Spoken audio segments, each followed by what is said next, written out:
Bismillahirrahmanirrahim. Assalamualaikum warahmatullahi wabarakatuh. Muntazun kembali lagi di Kurma Kuliah Ramadan Mamuntaza. Hari ini kita masih bersama dengan Mbak Askia dari kelas 11 IPS. Seperti biasa kita akan membahas pertanyaan-pertanyaan yang relate dengan pelajar di usianya Mbak Askia, terlebih khususnya pelajar-pelajar Mamuntaza. Ya, hari ini ada pertanyaan apa Mbak Askia untuk kita bahas? Pak, kenapa sih peraturan di madrasah itu mencakup juga peraturan ketika kita di luar madrasah? Padahal kan ya sekolahnya udah selesai gitu loh, nggak usah diurusin lagi gitu Pak sama guru-guru. Kan mungkin banyak gitu ya dari anak-anak SMA yang kayak ngerasa rese banget sih. Oke. Jadi pertanyaannya mungkin banyak dari teman-teman usianya Mbak Aski ya, teman-teman usia SMA itu atau di aliyah ini yang berpikiran kenapa kok peraturan-peraturan di sekolah atau di madrasah itu tidak hanya untuk di madrasah aja, tapi juga di luar madrasah juga tercangkup juga. Ya, jadi sebetulnya kita itu membiasakan, kepada teman-teman yang sekolah itu bahwa memang ada hal-hal yang harus sama-sama dijaga, baik masih di lingkungan sekolah maupun di luar sekolah. Fungsinya apa? Supaya kami sebagai madrasah itu bisa benar-benar mencetak lulusan-lulusan, pelajar-pelajar generasi muda yang sadar akan tanggung jawabnya dan sadar pada sekitarnya. Jadi ada cerita nih Mas Ki, Bapak pernah di jalanan pagi-pagi orang-orang banyak berangkat sekolah kan atau berangkat kerja. Tiba-tiba ada satu pengendara pengendara sepeda motor yang tiba-tiba berhenti masih di jalanan aspal, dia belum minggir, dia tiba-tiba berhenti untuk mengangkat telepon. Kira-kira menurut Mbak Aski, pada kondisi jalanan pagi-pagi padat banyak yang mau berangkat sekolah, apa yang dilakukan pengendara lain di saat ada satu pengendara tiba-tiba berhenti seperti itu? Sebel sih Pak, marah lah. Benar, sebel, marah, bahkan ada yang emosi, ada yang mencerca mungkin ya. Nah, kondisi ini yang kita tidak inginkan ada dalam diri lulusan-lulusannya madrasah, khususnya madrasah kita. Kenapa? Karena orang ini, pengendara sepeda motor ini, dia membahayakan dirinya sendiri dan juga merugikan orang lain. Seharusnya dia kan sadar ketika dia ada kepentingan, misalkan harusnya menepi dulu kan, minggir, tidak langsung berhenti kemudian ngangkat telepon, tidak seperti itu. Nah, kebanyakan dari anak-anak usia remaja itu belum paham tentang hal tersebut. Jadi masih ada ketika dia berbuat sesuatu tuh dia tidak sadar bahwa perbuatannya itu membahayakan dirinya dan merugikan orang lain. Ya, dan ada hal-hal yang di luar madrasah itu masih terjadi begitu. Nah, sehingga madrasah berusaha membuat batasan-batasan itu tadi. Ya, peraturan-peraturan yang juga mengatur beberapa hal di luar madrasah. Jadi bukannya terlepas aja, karena di antara madrasah sama rumah kan ada jarak yang harus dijaga. Benar kan? Nah, ketika orang tua menitipkan kalian ya siswa-siswi ke madrasah, itu kan orang tua mempercayakan kalian kepada madrasah. Tapi ketika pulang pun kan madrasah mengembalikan kalian kepada orang tua kan, dalam hal pendidikan dan pengurusan lain-lainnya. Tapi yang selama di jalan ini, benar nggak sih? Ketika di rumah ada pagar orang tua dan keluarga, ketika di madrasah ada pagarnya madrasah. Tapi di luar dua pagar ini kan kalian harus bisa menjaga diri sendiri. Nah, saat kalian masih belajar untuk menjaga diri sendiri tadi, makanya ada aturan-aturan yang kita buat untuk membiasakan. Sebetulnya itu sih arahnya lebih ke sana sebetulnya. Cuma mungkin kerasanya kalau di teman-teman agak mengganggu ya. Sebetulnya ini udah pulang Pak, tapi kok masih diurus-urus gitu. Ya, karena itu tadi yang dikhawatirkan gitu. Coba diperhatikan, beberapa peraturan itu pasti berkaitan juga dengan menjaga nama baik keluarga, nama baik madrasah, benar kan? Nah, supaya apa-apa yang dikerjakan oleh siswa-siswi kita di luar, para remaja-remaja kita di luar itu tidak merugikan orang lain, itu yang pertama, dan tidak membahayakan dirinya sendiri. Jadi seperti itu. Ya, jadi dia sadar, oh ketika saya melakukan ini kira-kira merugikan nggak sekitar saya, madrasah terugikan nggak, orang tua terugikan nggak gitu. Ya, arahnya sebetulnya ke arah berpikir di sana. Cuma kalau dipandang cara kontennya memang itu peraturan yang mengikat ya. Oh, dikit-dikit diatur gitu. Tapi kalau dipandang secara konteks sudut pandang lebih besar itu ya gitu. Kita berusaha membiasakan bahwa memang ada setiap tempat tuh ada aturan-aturannya yang harus kalian pahami sebagai remaja, nanti kan ketika lulus kembali ke masyarakat kan. Ya, seperti itu. Jadi lebih ke sana sih. Betul. Ya. Jadi ada apa? Ini ya mahfuzat ya, likulli maqamin. Likulli maqamin maqalun ya. Nah, itu tadi gimana?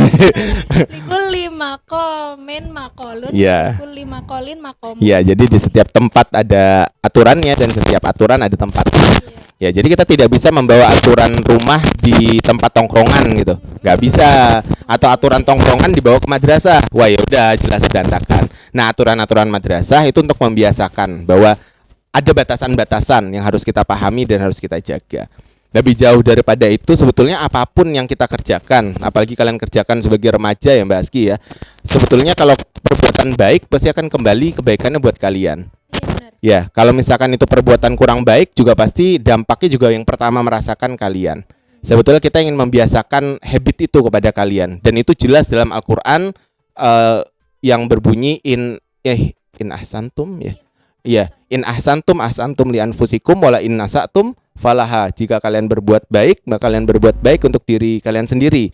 Kalau kita berbuat baik, sebetulnya kita nggak berbuat baik untuk orang lain, kita berbuat baiknya untuk diri kita sendiri. Tapi kalau kita berbuat buruk, kebalikannya ya falaha, kita juga akan mendapatkan keburukan, kejelekan dari apa yang kita perbuat, seperti itu. Tapi kalau misalnya ya dari sudut pandang sekolah, betul. gimana sih memandang anak yang bandel itu tadi? Kan mungkin bisa jadi mostly kita bandel atau bandelnya nggak kelihatan tuh. Betul. Kalau dari sudut pandangnya dan kacamata sekolah tuh gimana? Sebetulnya kalau sekolah atau madrasah kita yang memandangnya secara garis besar kan anak bandel itu nggak ada ya. Cuma beda perspektif saja kan. Beda kebiasaan, beda lingkungan. Makanya kenapa kalau diperhatikan cara madrasah kita menangani siswa-siswanya kan pasti ada pendekatan, diajak ngobrol. Ya benar kan? Dicari tahu latar belakang keluarganya, latar belakang dulunya SMP-nya kayak gimana, SD-nya gimana, supaya kita paham secara garis besar anak ini masalahnya ada di mana. Ya walaupun kami memang bukan lulusan psikolog ya, tapi kan kami juga mendapatkan ilmu parenting dan juga pembekalan-pembekalan lain. Ya. Nah, dan itu yang kemudian diterapkan di madrasah kita untuk bisa menangani anak-anak yang punya gejala-gejala yang katanya bandel itu tadi. Ternyata kebanyakannya enggak yang memang pure bandel juga Mbak Aski. Ada yang karena memang di keluarganya bagaimana, ya, atau mungkin dari lingkungannya seperti apa, atau mungkin anak ini adalah korban bullying dulunya waktu SD, panennya waktu SMA. Ya mungkin nanti akan kita bahas di episode yang lain tentang pembahasan yang lain, bahwa apa-apa yang sebetulnya kalian di usia kalian itu lakukan itu tidak semata-mata kalian lakukan sekarang, itu bisa jadi dampak dari hal-hal waktu SD, waktu kecil, waktu SMP yang pernah kalian alami gitu. Dan makanya kami berusaha semaksimal mungkin untuk tidak langsung melabeli, tidak langsung menjudge, wah anak ini seperti ini, anak ini seperti ini. Kita berusaha mentelusuri dulu. Pernah bahkan kita itu hampir benar-benar salah paham yang besar gitu loh. Kita sudah komunikasi ke orang tua, komunikasi ke anak, kita ajak ngobrol dan lain-lain. Ternyata masalahnya bukan hal yang besar Mas Gibral, ini masalah sudah sampai besar ya, sudah sampai berlarut-larut gitu. Ternyata masalahnya nggak besar, masalahnya sangat-sangat sederhana. Hanya perlu komunikasi, betul. Sangat sederhana, ketika semuanya clear, kita tahu di mana letaknya. Oh, ternyata cuma masalah komunikasi. Setelah komunikasi disambungkan, udah selesai masalahnya, cuma begitu. Padahal selama komunikasi itu tadi nggak nyambung ya, ada salah paham itu tadi, masalahnya berlarut-larut nggak selesai-selesai. Anak ini sampai dicap tidak bisa muncul kesadarannya, tidak bisa bertumbuh, tidak bisa berkembang dan lain-lain. Padahal cuma masalah komunikasi, salah paham antara dirinya. Dia tidak 100% paham maksud orang tuanya menangkap info dari madrasah dengan konsep yang berbeda, tersampaikan ke anaknya berbeda lagi, akhirnya anaknya menunjukkan ke madrasah dan keluarga dengan sikap yang tidak sesuai, seperti itu. Banyak pengalaman madrasah tuh yang ikhtiar tabayun tuh benar-benar tabayun banget gitu ya Pak ya? Benar, kita berusaha, tapi memang effortnya luar biasa memang, dengan jumlah guru kita yang sekian dan juga waktu di madrasah yang sekian ya, itu memang effortnya memang luar biasa Bapak akui, dan memang menguras energi yang cukup banyak. Cuma Itu ikhtiar kami. Ikhtiar kami setidaknya walaupun belum bisa 100% siswa bisa kita scanning seperti itu, setidaknya yang benar-benar membutuhkan itu bisa kita dahulukan seperti itu. Paham. Ya. Jadi begitu. Jadi bukan berarti kita ingin ngatur-ngatur ketika di luar, tapi kita berusaha untuk membangun habit, kebiasaan supaya dari antara pagar madrasah sama pagar sekolah, pagar rumah itu kalian nanti bisa meluruskan diri sendiri. Ketika lulus dari sini, kan yang harus bisa meluruskan diri sendiri kan diri kalian sendiri. Sudah tidak ada bapak ibu guru lagi, ya betul kan? Terus peran orang tua mungkin tidak sebanyak sekarang atau dulu gitu, sehingga ketika kalian melenceng kalian bisa nyadar, bisa lurus lagi sendiri. Ketika terlalu ke kanan kalian bisa ke tengah lagi, ya terlalu ke kiri bisa tengah lagi, ya. Karena ahsanul umuri awsatuha, ya. Kira-kira seperti itu untuk pembahasan kuliah Ramadan Mumtazah kita di episode kali ini. Semoga bisa menjawab pertanyaan yang mungkin muncul tidak hanya di Mbak Askia tapi di teman-teman luar sana. Sampai ketemu di kurma episode selanjutnya. Assalamualaikum warahmatullahi wabarakatuh.